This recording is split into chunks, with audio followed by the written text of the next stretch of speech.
को अभी छोड़ दिया और लोग पागलों की तरह खुश होकर बैठे हैं कि हमें महिला आरक्षण मिल गया। भैया तुम्हें तो कहीं आरक्षण नहीं मिला। आप ये बताइएगा, अगर आरक्षण नहीं मिला तो तुम्हारी औरतों की आवाज क्या ये महिला सवर्ण महिला उठाती है?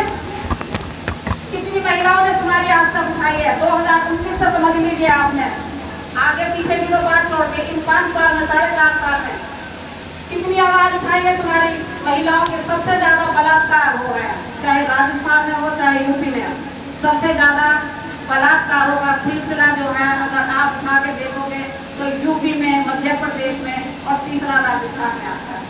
लेकिन आप बात करोगे जब बलात्कार की तो वहाँ बलात्कार के लिए जिससे भी बीजेपी से पूछवा लो कि राजस्थान में तो कुछ हुआ ही नहीं है। अरे सबसे पहला नंबर तो यूपी का है, हमारी 86% महिलाओं के बलात्कार हो रहे हैं, किसी दूसरे की नहीं हो रहे हैं। आपने पार्लियामेंट में स्मृति ईरानी को, जो कि महिला बाल विकास मंत्री है, कभी देखा आपकी आवाज उठाते हुए? जब आपकी आवाज ही नहीं कोई उठा रही तो तुम कैसे विश्वास कर लोगे कि तुम्हें रिजर्वेशन नहीं भी मिलेगा तो तुम्हारी कोई आवाज उठा? तो ये तो तुम्हारे लिए सोचने का विषय है कि तुम्हें करना क्या है। और जहां तक अब कह रहे हैं कि भाई सांप नाद और नाग नाद, आप ये भी बता दीजिए कि आजादी से पहले वे आप कितने लोग लिखे पढ़े थे? वो किसने बनाए थे? आपको सांपनाथ ने पढ़ाया था या नागनाथ ने पढ़ाया था या हमारी किसी अपनी पार्टी ने बनाया था? आप बता दीजिए पहले सोच के।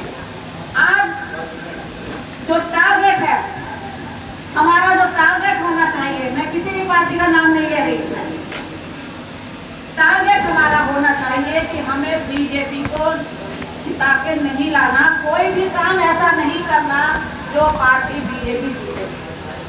अगर आपको सिर्फ मायावती के गुण गाने हैं तो मुझे कोई फर्क नहीं पड़ता, ये समाज डूब रहा है और डूबेगा, मायावती ने ही डुबाया है। जो काशीराम ने तो अपना जीवन न्यौछावर करके एक मायावती को बनाया समाज उठाने के लिए, आज उसी मायावती ने तुम्हारा समाज डुबो दिया। जिसको बुरा लगे लगे, मुझे कोई फर्क नहीं पड़ता, मैं किसी पार्टी की बात नहीं करती।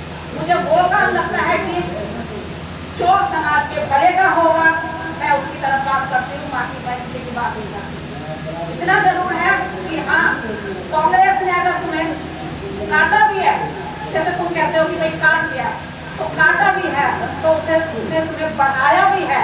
आज जो पढ़े लिखे लोग आप यहाँ पे बैठने के लायक हुए हो तो वो भी कांग्रेस ने ही किया है।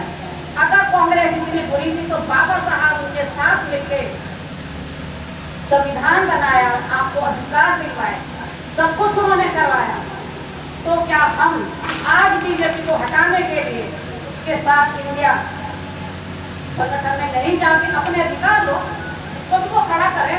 आप उनसे पहले अधिकार को मांगो, आप अपनी डिमांड तो रखो उनके सामने कि क्या हम आपके साथ आने को तैयार हैं, तो क्या हमें आपको शिक्षा मिलेगी? जो हमारे स्कूल बंद हो गए, आज 1 महीना हो गया, कल डॉक्टर रितु सिंह जो प्रोफेसर है दिल्ली यूनिवर्सिटी में, 1 महीने से वो धरने पे बैठी हुई है, आज तक उसकी कोई सुनवाई नहीं हुई है। जो उसकी प्रिंसिपल ने उसकी जाति सूचक करके उसको निकाला है, अपॉइंटमेंट देने से मना कर दिया है। 1 महीने से ज्यादा हो गया है, अभी भी खाना खाते हुए मेरे पास उसका फोन आया था कि आ जाओ, मैं कहीं मैं आज गाजियाबाद में आज नहीं आ सकती। हम उसके धरने पर लगातार जा रहे हैं, लेकिन आप बताइएगा कि आपको जब पढ़ने का मौका नहीं देगा तो आप क्या करोगे? जब सारे स्कूल बंद हो गए, लाखों स्कूल बंद हो गए, मर्ज हो गए, और आप कह रहे हो कि शिक्षा को ये टाइम नहीं है कहने का। क्यों नहीं है टाइम कहने का?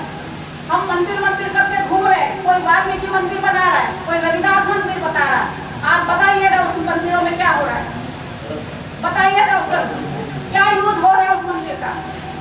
1 साल में अगर एक वाल्मीकि जयंती आ गई, 1 साल में अगर रविदास जयंती आ गई, उसको चमका देंगे, बाकी उसमें मुद्दे मुद्देंगे, आप उसको संभाल नहीं सकते।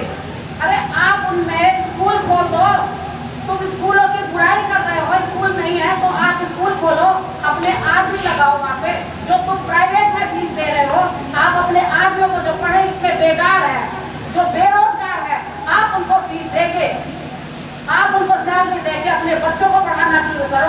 आपके बच्चे क्या पढ़ेंगे नहीं। और सबसे ज्यादा नुकसान कौन कर रहा है हमारे समाज का? शराब। जिसको देखो आजकल नौजवान क्या बूढ़ा क्या सब शराब में डूबा पड़ा।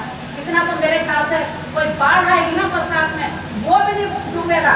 लेकिन हमारे समाज जगह जगह शराब की बोतलों की लाइन लगा के खड़े हैं। समाज बच्चे मांग रहे हैं आजकल कि हमें तो शराब के लिए पैसे चाहिए, माँ बाप से लड़ रहे हैं। मनीष सिसोदिया क्यों है जेल में आज दिल्ली का? इसलिए क्योंकि उसी ने घर घर कॉलोनी कॉलोनी में शराब के ठेके खोले और उस ठेकों से क्या हुआ कि सरकार को तो आमदनी हो गई लेकिन हमारे समाज के बच्चे डूब गए, वो नशे में डूबे पड़े हैं। तो हम किस दिन समझेंगे? आज सवाल ये है कि हम क्या करें। करने का यही है कि अपने अधिकारों के लिए तुम्हें लड़ना पड़ेगा, सड़क पे आना पड़ेगा, शिक्षा के लिए भी आना पड़ेगा और अपने रोजगार के लिए भी आना पड़ेगा, अपने हक अधिकार लेने के लिए भी आना पड़ेगा। इसी के साथ में धन्यवाद। श्री करेंगे